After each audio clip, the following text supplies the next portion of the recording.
So ngayong araw guys, dahil nga may parating na bagyo, ay naisipan nga pala namin gawing emergency harvest na itong mga alimango natin na inaalagaan. Sakto naman guys at malalaki at matatabaan na rin to at pwede na rin natin silang ibenta. Kaya nga guys, so nakahuli na kami ng marami nito, syempre pinakilo na rin namin at ibebenta na natin. Kesa naman guys masayang pa, kaya samahan nyo na guys kami sa panguhuli natin itong mga malalaking alimango ngayong araw.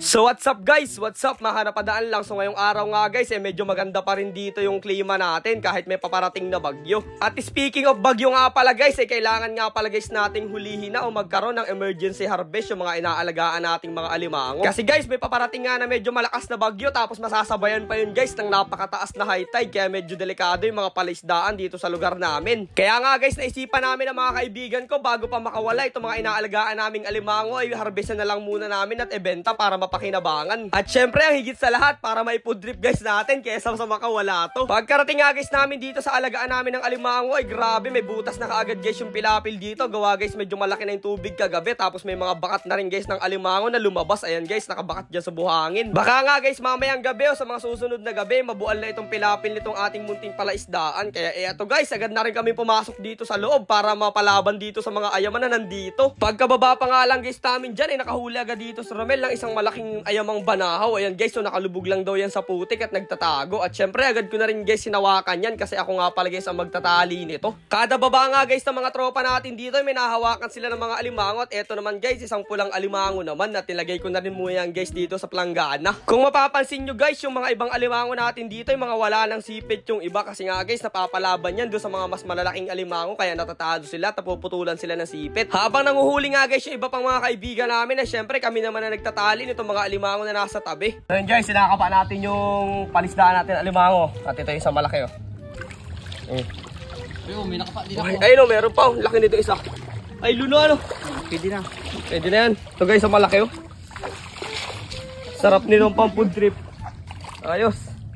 Ang technique nga pala guys namin sa pagkakapa ng mga ganitong alimango, ay kailangan nga pala guys dahan-dahan lang yung hawak mo, kasi guys yung mga alimango na yan nakalubog lang yun sa putik at nakalabas lang yung kanilang mga likod.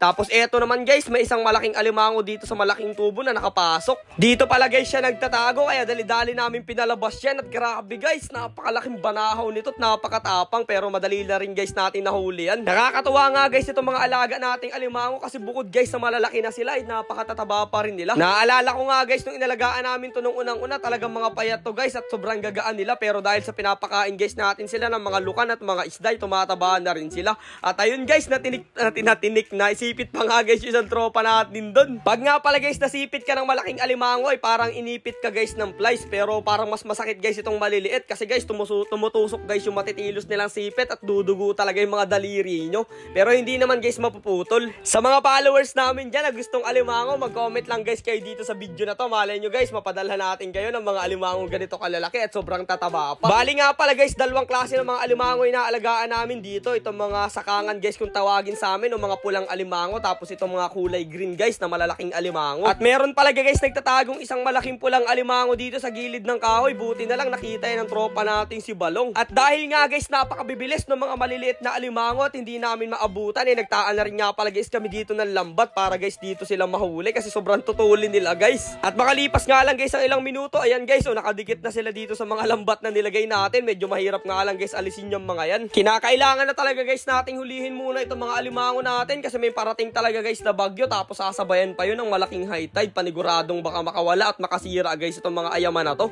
Kesa naman guys makawala lang sila at hindi natin mapakinabangan, syempre huhulihin na lang muna natin yan at ibebenta guys natin, pambigas na rin. So bali nga guys, eto na muna yung mga nahuli namin ngayon, at ibababad nga lang pala guys namin yung lambat dyan. Guys, ito yung mga na-harvest namin ng alimango dito sa inaalagaan namin oh. Kinuha na agad guys namin kasi may paparating tayong bagyo, pero napaka-solid na yan guys at napakalalaki oh. Mga banahawin, tapos may mga pula din dito. Ayos, isang planggana.